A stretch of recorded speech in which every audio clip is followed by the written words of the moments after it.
Okay, so here we are. We have this side opening parabola. I can already tell it's side opening because it's x equals y squared. I want to find all the bells and whistles. I want to find the key features, the vertex, the focus, the directrix, and then I want to maybe sketch a little graph of it just to see what it looks like.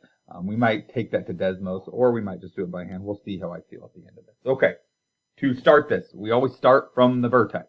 Well, if I'm going to start from the vertex, I better put it in vertex form, and that's why we did the prerequisite skill we did. I'm going to factor off a 3 off of these two things, leaving myself a little space. From here, we take half the middle number, which is 2, and square it, which is 4. Half the middle number squared. Now, I placed a 4 inside of here, but because of the 3 on the outside, I just added 12 to this side of the equation. To make up for that, I'm going to subtract 12 from the same side of the equation. I added 12 and I subtracted 12. No big deal, I balanced it out. Now, if I played my cards right, and I did, that thing will factor and be a perfect square. It's y plus 2 squared with our a value of 3 still hanging out there, and then 11 minus 12 is negative 1. There's vertex form. Hooray! From there, we can absolutely see what the vertex is. Remember, h and k are flipped, so this is actually h, negative 1. This is k on the inside with a sign flip, negative 2. Vertex. Handled. Next, we want to find the focus. For all side opening parabolas, we can find the focus by doing h plus 1 over 4a, comma, k. Okay, well, the comma k part is easy. Whatever k was up here, that's what k is down here. Still negative 2. Not a big deal.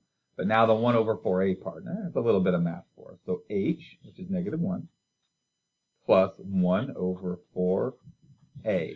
Well, a for us is this 3, so I'm just going to put a 3 inside of here. I'm going to have negative 1 plus 1/12. Negative 1 plus 1/12. That's negative 12 over 12 plus 1 over 12. That's negative 11 over 12. Negative 11 over 12.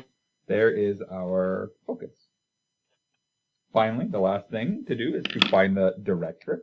And the directrix for side opening parabolas is going to be a vertical line. So that's going to be x equals, and then we always use the, in this case, h minus 1 over 4a.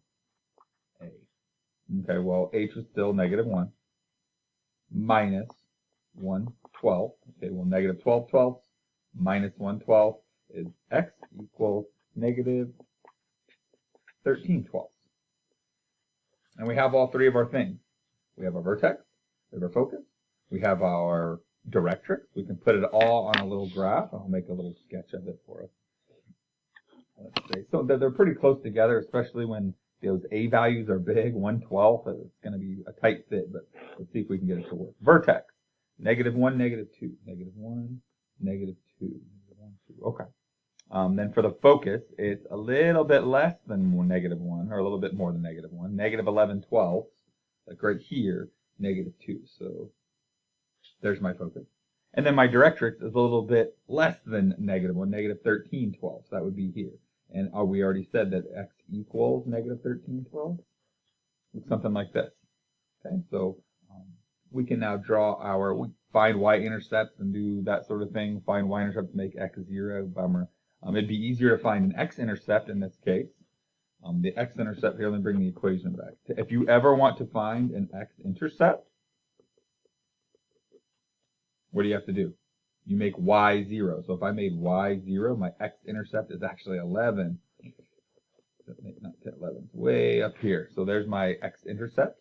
And then we kind of have, this is going back here. Axis of symmetry on one side. There would be another one on the other side. And now we can sketch a graph of this thing. I'm actually going to turn it because I'm more adept at drawing up and down parabolas. So I'll just turn my paper. And there we have it. We are getting there. We'll do one more example, a little bit of practice, and then we're on our way. Moving on.